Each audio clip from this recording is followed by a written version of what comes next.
Assalamualaikum warahmatullahi wabarakatuh.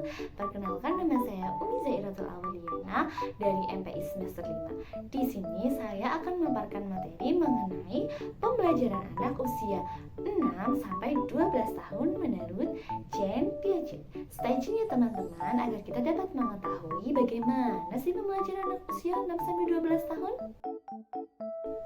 Nah, sebelum itu kita cari tahu dahulu yuk, siapa sih itu Jean Piaget? Nah, Jean Piaget adalah seorang psikolog dan ahli perkembangan anak yang berasal dari Swiss. Ia lahir di kota Neuchâtel, Swiss pada 9 Agustus 1896 dan dikenal luas sebagai pelopor teori perkembangan kognitif anak. Menurut Piaget sendiri, anak usia 6 sampai 12 tahun berada di tahap operasional konkret. Nah, yang pertama ada tahap operasional konkret. Apa sih itu tahap operasional konkret?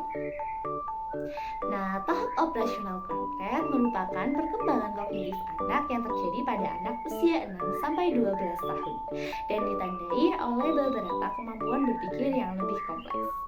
Ciri-ciri utamanya sendiri diantaranya anak mulai berpikir secara logis.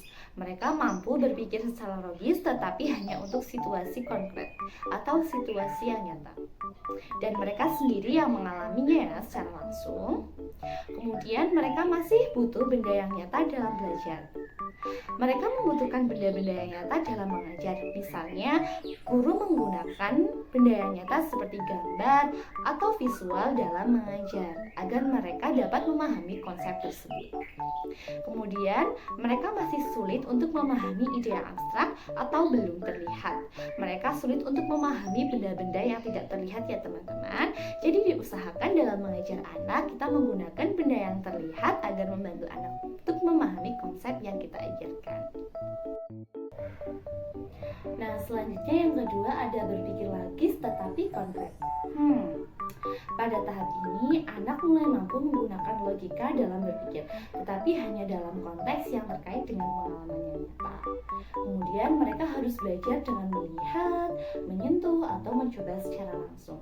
Bisa memahami hubungan seperti sebab dan juga akibat.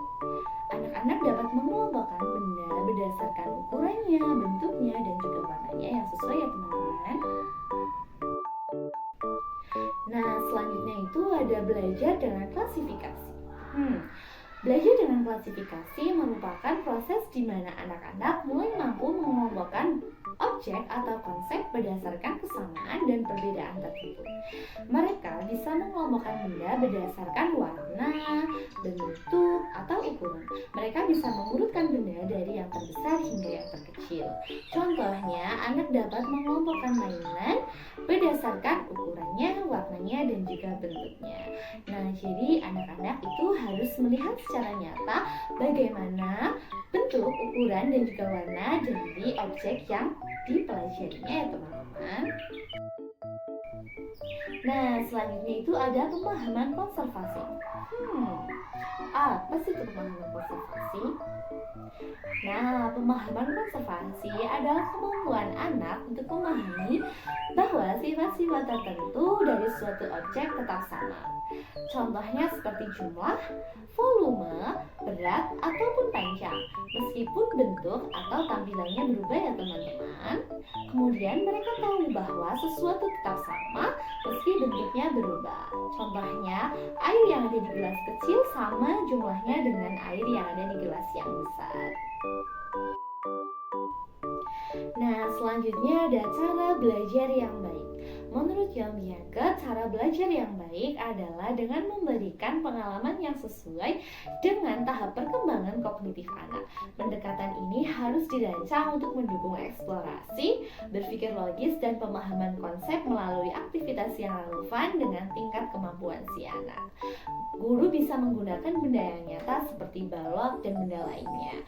Belajar dari pengalaman langsung seperti eksperimen, diskusi, dan kerja kelompok dengan teman-teman yang lain. Nah, dan yang terakhir ada kesimpulan ya teman-teman. teman-teman, anak usia 6-12 tahun belajar lebih baik dengan menggunakan benda yang nyata. Tentunya mereka akan lebih memahami setiap pembelajaran yang diajarkan karena mereka dapat melihat secara langsung bagaimana bentuknya, warnanya, dan juga ukurannya ya teman-teman. Mereka bisa belajar sambil bermain dan mencoba langsung, membuat lebih mudah mereka untuk memahami pembelajaran tersebut.